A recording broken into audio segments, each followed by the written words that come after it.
try to imagine like what was on the other side. We know that, I don't remember the number of miles, but we know that, I don't know, 2,500 miles, sort of southeast is the continent of Africa, West Africa.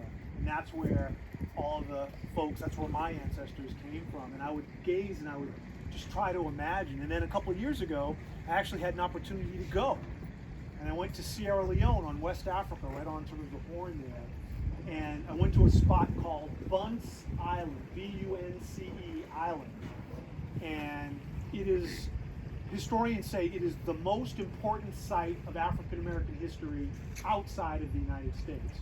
It's an old British fort and is a place where they aggregated captives before putting them on ships and sending them, west to America.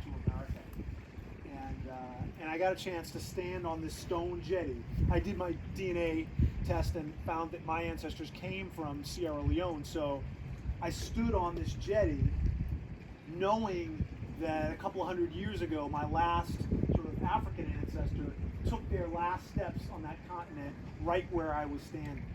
And so it was a profound kind of an experience. But so much history along in here. I'm so excited for the experience that you all will have.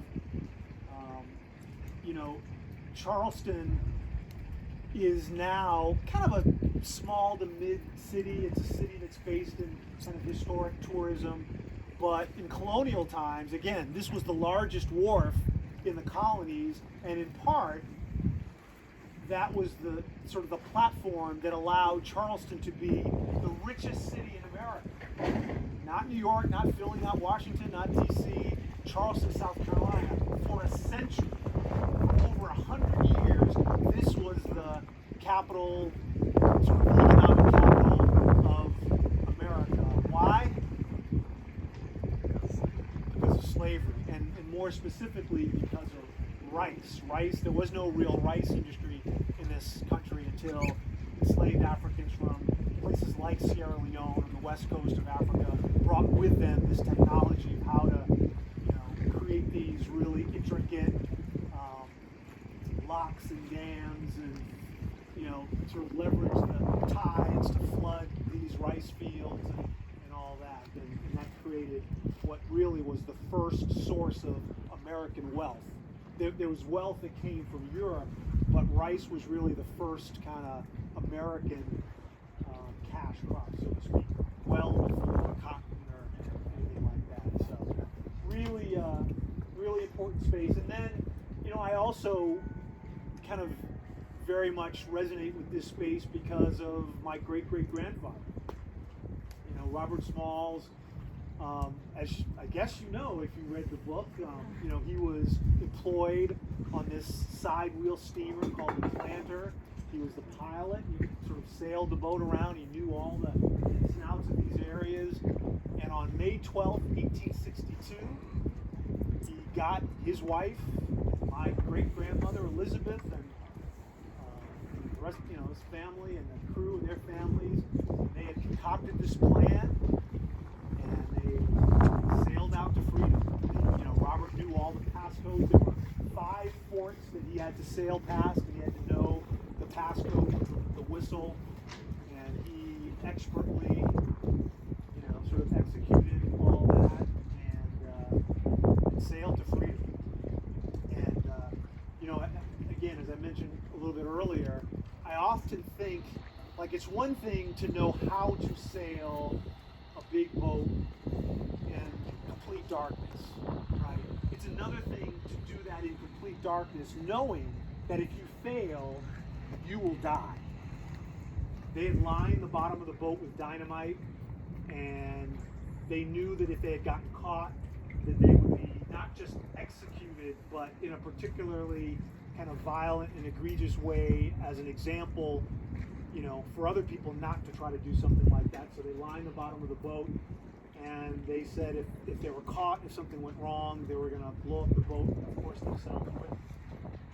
So, in a very real way, I owe my life to kind of his skill and audacity, because if he had made a mistake anywhere along the way, I would not be here.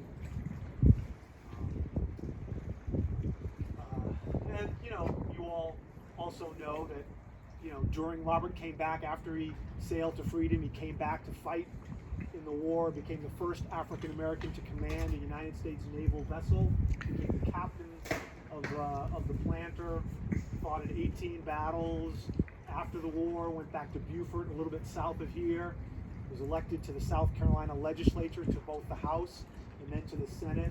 He wrote the legislation to create the public school system in South Carolina, which was the first free, compulsory, statewide public school system in the entire country. And then after that, he was elected to Congress in the United States House of Representatives, and served 5 terms there before, you know, Reconstruction basically dissolved, and you know, kind of all the freedoms and liberties that he fought so hard for to extend to all the people was basically sort of rescinded again. So it's for me, it is always really powerful to be like in this space, because, you know, in a very practical way, the very, you know, spot that I'm standing on, literally Robert Smalls could have stood in the spot. There was, you know, a dock here. Historically, he could have stood like in this spot, and even if it wasn't in this literal spot, he was all, you know, sort of up and down this area and in these waters, and so it's a really powerful sense of just connection to the past, you know, being in these kinds of similar spaces. So, I don't know, do you all have any questions since you read the book, or anything I can answer, or about Charleston, or about Robert Smalls, or about anything? I'd be happy to engage with you.